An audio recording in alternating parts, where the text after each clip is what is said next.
ሰላም ክብራትና ክብራን ውድ የአዲስ ጤና ዩቲዩብ ቻናል ቤተሰቦች እንደምናላችሁ። ዛሬ በዚህ ቪዲዮ ላይ ስለ እርግዝና 9ኛ ወር የምንመለከት ይሆናል።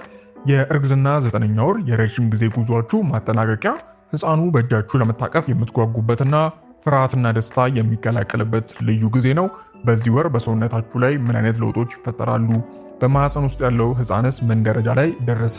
ምን አይነት ምግቦችን መመገብ አለባችሁና ከምንም በላይ ደግሞ ምን አይነት ጥንቃቄዎችን ማድረግ ይገባችኋል በሚሉ እነዚህ ነጥቦች ላይ ሰፋ ያለና ሳይንሳዊ መረጃዎችን ይዤላችሁ ቀርብ ያለው። እናም ይህንን ቪዲዮ ላይክ በማድረግ ጀምሩ። ለቻናሉ አዲስ ከሆናችሁ ሰብስክራይብ በማድረግ ቤተሰብ እንድትሆኑ እየጋበዝኩ ቀጥታ ወደ መረጃው አልፋለሁ። የመጀመሪያውም የጽንሱ ሁኔታ ምን ይመስላል የሚለውን ስናይ በ9ኛ ወር የጽንሱ እድገት ሙሉ በሙሉ ይጠናቀቃል። ክብደቱና ርዝመቱም በዚህ ወር ላይ ህፃኑ በአማካይ ከ2.7 እስከ 3.5 ኪሎ ግራም ሊመዝን ይችላል። ርዝመቱ ደግሞ እስከ 50 ሴንቲሜትር ይደርሳል ማለት ነው። ሌላው የአካል ክፍሎቹ ይደርሳሉ ማለትም የሳምባውና የአንጎሉ እድገት እስከ መጨረሻው ቀን ድረስ መብሰላቸውን ይቀጥላሉ። ከማህፀን ውጭ ላለው ዓለምም ራሱን እያዘጋጀ ነው ማለት ነው። ሌላው በዚህ ወር ላይ የአቀማመጥ ለውጥ ይኖራል። አብዛኛውን ጊዜ ህፃኑ ራሱን ወደታች በማድረግ ወደ ዳሌ አካባቢ ይወርዳል። ይህ መውረድ እናንተ ላይ የመተንፈስ እፎይታን ሲሰጥ፣ በሽንት ፊኛ ላይ ግን ጫና ስለሚፈጠር በተደጋጋሚ ወደ ሽንት ቤት እንድትመላለሱ ያደርጋል ማለት ነው። ሌላው የእንቅስቃሴ መቀነስ ሊኖር ይችላል። ህፃኑ ስለሚያድግና ማህፀን ስለሚጠበው እንደ ድሮ ሰፊ እንቅስቃሴ ባያደርግም የሚሰጣቸው የእግር እርግጫዎች ግን ጠንከር ያሉ ይሆናሉ። በቀን ውስጥ ቢያንስ 10 እንቅስቃሴዎችን ማስተዋል ይኖርባቸዋል። እስቲ አሁን የ9ኛ ወር አመጋገብን እንመልከት። በዚህ ወር የምትመገቡት ምግብ ለእናንተ ጉልበት እንዲሁም ለህፃኑ የመጨረሻ ሳምንታት እድገት ወሳኝ ነው። በዚህ ጊዜ ልታተኩሩባቸው የሚገቡ ዋና ዋና የአመጋገብ ህጎች አሉ። ከነዚህ ውስጥም የመጀመሪያው በትናንሽ መጠን በተደጋጋሚ መመገብ ነው። ማህፀኑ ጨጓራችሁን ስለሚጫነው በአንድ ጊዜ ብዙ መመገብ የቃጠሎ ስሜት ሊያመጣ ይችላል። ስለዚህ በቀን 5 ወይም ደግሞ 6 ጊዜ በትንሹ ነው መመገብ የሚመረጠው። ሌላው ቃጫ ያላቸውን ምግቦች መመገብ ነው። የሆድ ድርቀትን ለመከላከል እንደ አጃ፣ አትክልትና ፍራፍሬዎችን በደንብ መመገብ ይኖርባችኋል። ሌላው አይረንና ካልሲየም ነው። ለደም ማነስ መከላከያ የሚውሉ እንደ ቀይ ስጋ፣ ስፒናች እና ምስር የመሳሰሉትንም እንዲሁም ለህፃኑ አጥንት ጥንካሬ የወተት ተዋጽኦችንም አብዝታችሁ መመገብ ይኖርባችኋል ማለት ነው። ሌላው የተለመደው ጉዳይ ውሃ በብዛት መጠጣት ነው።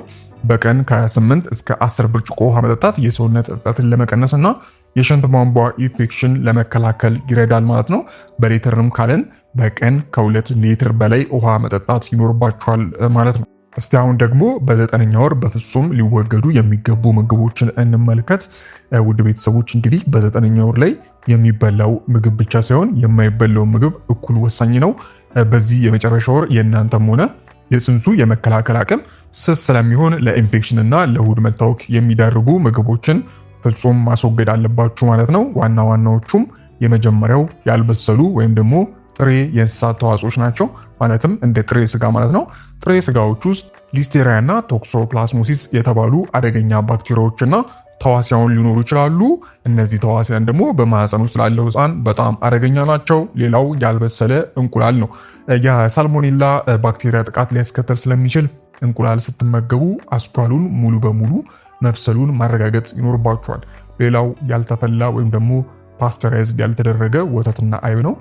በቀጥታ ከላም ታልቦ ያልተፈላ ወተት ወይም ደግሞ ካልፈላ ወተት የተሰሩ የሀገር ውስጥ አይቦችን በዚህ ወር መመገብ የለባችሁም። እነዚህ ለሊስቴሪያ ባክቴሪያ ስለሚያጋልጡ ከፍተኛ ትኩሳት፣ ተቅማጥና ለእንቅርት ምክንያት ሊሆኑ ይችላሉ። ስለዚህ በሱቅ የሚሸጡና ፓስቸራይዝድ የተባሉ ብቻ ነው መጠቀም ያለባችሁ ማለት ነው። ሌላው ካይፊን ነው። ማለትም ቡና፣ ሻይና ቸኮሌት ማለት ነው። ካይፊን እንግዲህ የእንግዴ ልጅን አቋርጦ በቀጥታ ወደ ህፃኑ ሊደርስ ይችላል። ህፃኑ ደግሞ ካይፊንን የማንጠር አቅም የለውም። ስለዚህ ከፍተኛ ካይፊን የህፃኑን የልብ ትርታ ይጨምራል፣ ክብደት እንዳይጨምር ያደርጋል፣ እንዲሁም የእናንተን እንቅልፍ ያውካል። በቀን ከአንድ ትንሽ ሲኒ ቡና በላይ በፍጹም ለራሳችሁ አትፍቀዱ። ሌላኛው እና አራተኛው እንግዲህ በዚህ ወቅት ላይ ማስወገድ ያለባችሁ ምግብ በጣም የበዛ ጨውና ቅመም ነው። የመጀመሪያው ጨው ነው። ጨው በዚህ ወር ሰውነት ውሃ የማቆር ባህሪ ስላለው ጨው ማብዛት የእግርና የእጅ እብጠትን በጣም ይጨምራል፣ እንዲሁም የደም ግፊትን ሊቀሰቅስ ይችላል። ሌላው ቅመም ነው። በጣም ቅመም የበዛባቸው ምግቦች ጨጓራን በማነሳሳት የቃጠሎ ስሜትንና የሆድ መነፋትን ያባብሳሉ። ስለዚህ ጨውና ቅመም የበዛባቸው ምግቦች ማስወገድ ይኖርባችኋል ማለት ነው። የመጨረሻውና አምስተኛው እንግዲህ የታሸጉ ምግቦችና ለስላሳ መጠጦች ናቸው። የታሸጉ ምግቦች እና ለስላሳ መጠጦች በኬሚካል እና በስኳር የበለጸጉ እንጂ ምንም አይነት ጠቃሚ ንጥረ ነገር የላቸውም። ይህም ደግሞ እናቲቱ ላይ አላስፈላጊ የክብደት መጨመርና የስኳር በሽታን ሊያስከትል ይችላል ማለት ነው። በአጠቃላይ በጣም የበዛ ጨው፣ ቅባት የበዛባቸው ምግቦች፣ ያልበሰለ ስጋ ወይም እንቁላልና ካይፊን ማለትም ካይፊ ማለት ቡናና ሻይ በጣም መቀነስ አለባችሁ ማለት ነው። አንዳንድ ሌሎች ማድረግ ያለባችሁ ዋና ዋና ጥንቃቄዎች አሉ። ከነዚህ ውስጥም እንግዲህ የእንቅልፍ አተኛኘት ነው። ሁልጊዜም በጎን በተለይ ደግሞ በግራ ጎን ነው መተኛት የሚኖርባችሁ። ይህ ለአጠቃላይ የደም ዝውውርና ለጽንሱ በቂ ኦክሲጅን እንዲደርስ ይረዳል። በጀርባ መተኛት ትልልቅ የደም ስሮችን ስለሚጫን የደም ግፊት ሊያዛባ ይችላል። ስለዚህ መጠንቀቅ ይኖርባችኋል ማለት ነው። ሌላው ከባድ ስራዎችን ማቆም ይኖርባችኋል። ከባድ እቃዎችን ማንሳት፣ የረዥም ሰዓት መቆም ወይም ደግሞ ራስን ለከፍተኛ ድካም መዳረግ ምጥን ቀድሞ ሊቀሰቅስ ስለሚችል እረፍትን ማብዛት ይኖርባችኋል። ሌላው የህፃኑን እንቅስቃሴ መከታተል አስፈላጊ ነው። ህፃኑ ለረዥም ሰዓት ምንም ካልተንቀሳቀሰ ጣፋጭ ነገር ጠጥታችሁ በግራ ጎን መተኛትና መከታተል ይኖርባችኋል። አሁንም ምንም ለውጥ ከሌለ በአስቸኳይ ወደ ሕክምና መሄድ ያስፈልጋል። ሌላው የግል ንጽህናና ልብስን ማዘጋጀት አስፈላጊ ነው። ሰፋ ያሉ ምቾት ያላቸውን የጥጥ ልብሶችንና ጫማዎችን ማድረግ ማዘውተር ይኖርባችኋል። ወደ ሆስፒታል የሚያስኬዱ ድንገተኛ የአደጋ ምልክቶችን ልታዩ ትችላላችሁ። የመውለጃ ቀናችሁ ባይደርስ እንኳን አንዳንድ ምልክቶችን ካያችሁ ቀኑ አልደረሰም ብላችሁ ሳትጠብቁ ወዲያውኑ ወደ ጤና ተቋም መሄድ ይኖርባችኋል። ከነዚህ ውስጥም የመጀመሪያው የማህፀን ፈሳሽ ወይም ደግሞ ውሃ መፍሰስ ነው። ይሄ ያለ ደም የሚሆን ከደም ጋር ፈሳሽ ከፈሰሳችሁ ሐኪም ጋር መሄድ ይኖርባችኋል። ሌላው እንዲሁ የደም መፍሰስ ካጋጠማችሁ ይሄ በማንኛውም መጠን ሊሆን ይችላል። በማንኛውም መጠን ደም ካያችሁ ሐኪም ጋር መሄድ ይኖርባችኋል። ሌላኛው ደግሞ ጽኑ ራስ ምታትና የአይን ብዥታ ካጋጠማችሁ ይሄ እንግዲህ የደም ግፊት መጨመር ምልክት ሊሆን ስለሚችል አሁንም ሐኪም ማየት ይኖርባችኋል። ከዚህ በተጨማሪም የእግርና እጅ ድንገተኛና ከባድ እብጠት ካጋጠማችሁ እንዲሁም የማያቋርጥና እየበረታ የሚሄድ የምጥ ስሜት የሚያጋጥሟችሁ ከሆነ ቶሎ ሐኪም ጋር መሄድ ይኖርባችኋል ማለት ነው።